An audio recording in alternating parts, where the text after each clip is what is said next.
I wanted to talk about two things today.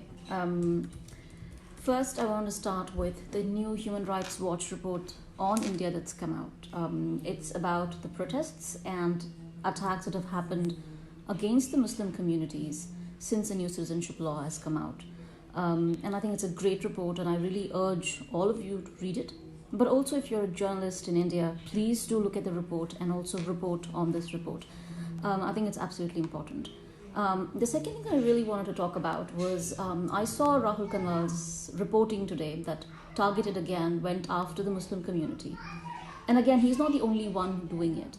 And I thought it was absolutely important to really think about what all of this means. So what I really wanted to do is walk you through this idea of journalism as genocide and what that really means. And hopefully many of you would go on to think about these things, but also do things that actually challenge this kind of bigotry and hate.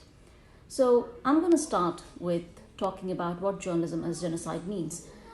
So in 2003, the International Criminal Tribunal for Rwanda said that Rwandan journalists were, it named 3 Rwandan journalists as guilty of genocide, incitement to genocide, conspiracy, and crimes against humanity.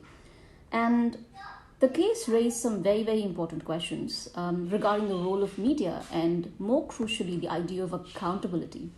When and how does journalists who especially spew hate become accountable for the larger things that they are doing?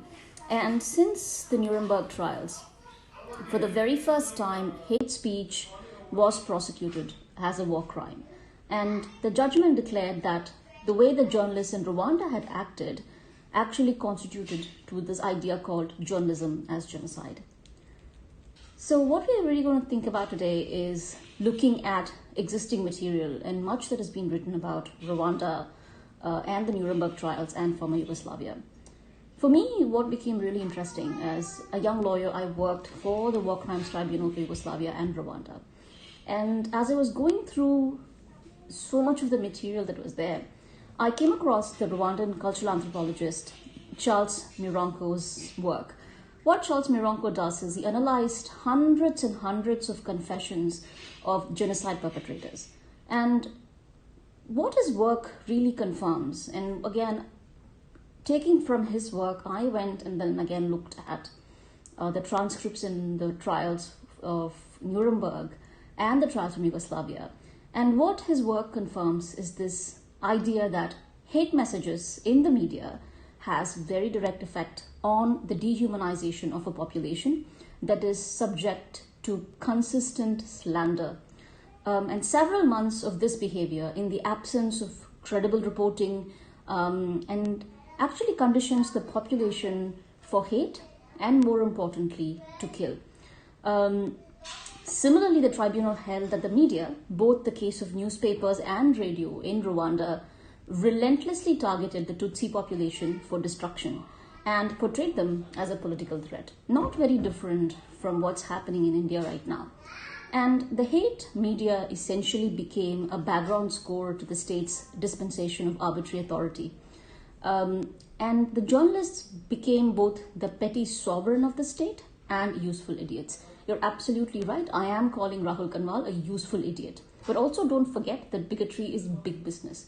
It's not only that these people are inherently bigots who can speak in good English, but they also make money out of hate. People like Rahul Kanwal, Sudhir Chaudhary, Arnab Goswami, and many, many others actually make money.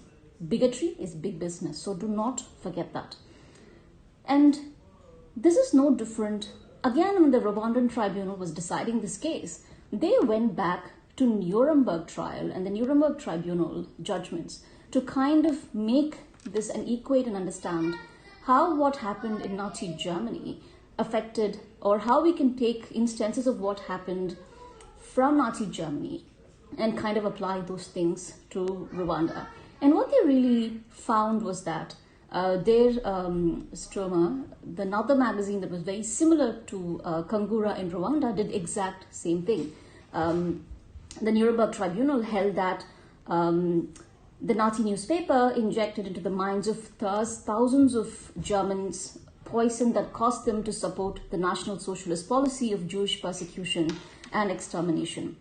So what did these both magazines do, both in Rwanda and in Nazi Germany? These stories were filled with stories of slander, libel, smear campaigns, fabricated stories, all in the name of journalism.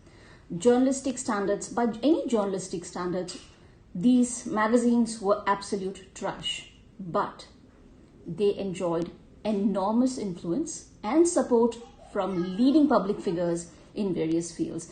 Political elites, popular journalists, all of them actually supported these tabloid newspapers. And that really brings us to this idea is that this is not an exception anymore. This is not the fringe anymore. This is pretty much mainstream across the board. And that kind of brings us to the behavior of the Indian media. The behavior of sections of Indian media, actually no, the behavior of majority of Indian media, the sections is actually the other way. Vast sections of Indian media over the last decade at least, and more so in the last few years, are eerily similar to what journalists and many did in both Nazi Germany and in Rwanda. And again, we've seen this happen over and over again. Gujarat was, what happened in Gujarat was pretty much a precursor to all of this.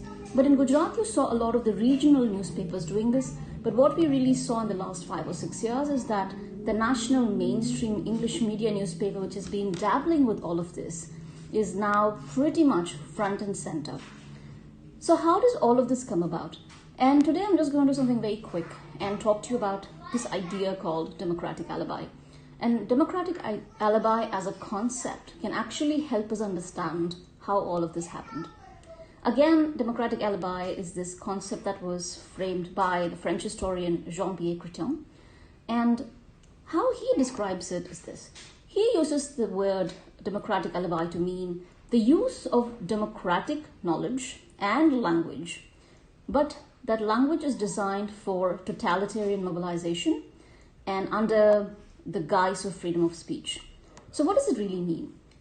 I then took this idea of democratic alibi and based on looking at the transcripts from Rwanda and Nuremberg and Yugoslavia, expanded the definition of democratic alibi. And for me, democratic alibi, again, building on the work, existing work, is looking at how democratic alibi divorces the questions of ethics from the political and employs mechanisms of mass conditioning and mobilization that is required to create hate. The main job of democratic alibi is to use language that seems to be democratic, and yet you use it to create ideas of hate. Again, democratic alibi is absolute precondition for riots, lynchings, political trials, extrajudicial killings, military occupation, and genocidal violence. Its legitimacy lies in justification of collective violence, either by the state or the mob, and it begins by creating a dispensable enemy of the state. It could be your anti-national, the urban Naxal, the secular, the minority, it doesn't matter. But what this really means is that all of this could be applied to anyone simply because the very definition of all of this is so vague. An established pattern of presenting and commenting on the transformations of political debate into this righteous passion against individuals and groups who disagree on the status quo. This is where someone like Arnab Goswami or Sudhir Chaudhary really excel. Their real great strength is sitting in front of you and telling you how they are right and everybody else is wrong. The targets of violence are marked with precision. And this is no different from what the Indian Prime Minister Modi did when he says things like identify people by their clothes, or when Home Minister Amit Shah actually calls people termites. And then once you marked people, what you do, you accuse them of being enemies of the state. Later, you explain what is to be done to the enemy. Surprisingly, or not so surprisingly, just yesterday, the Star of Mysore newspaper referred to Muslims as rotten apples and said that you should get rid of them. And also used the example of both Singapore and Israel. Let's also understand that Israel, for all purposes, is now an ethno-nationalist settler colonial state. and say this is how Israel has done this. Again, you're looking at the violence that the Israeli state perpetrates on Palestinians, and now it demands that India use these exact same playbook to deal with the Muslim problem. Again, I've told that this editorial was withdrawn, but also understand that this is an evening in Karnataka that is circulated quite widely. So once you're done with identifying the enemy, what you're done with them, you constantly keep repeating it.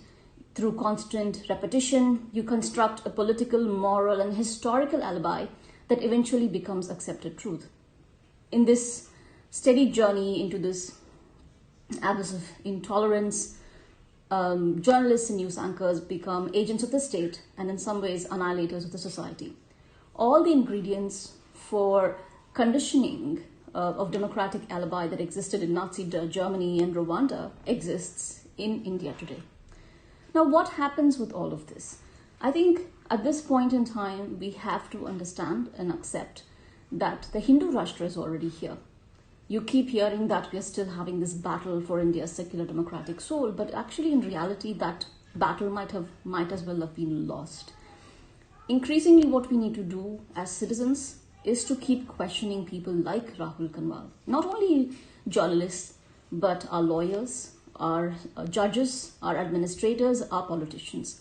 Our capacity to question is pretty much the last thing that we have left. Second, protect the people and the communities around you. I think what we're really seeing right now is an unprecedented targeting of the Muslim communities in the country. And all of this is going to lead to far more violence. And one of the things I would do is to really just make sure that we educate ourselves with the right kind of information, but also try our level best to make sure that we are in some ways able to protect these communities. Again, I really urge all of you with the capacity to speak, to consistently speak against all kinds of injustice. And that is all the things, it's one of the main things that we can do. Thank you.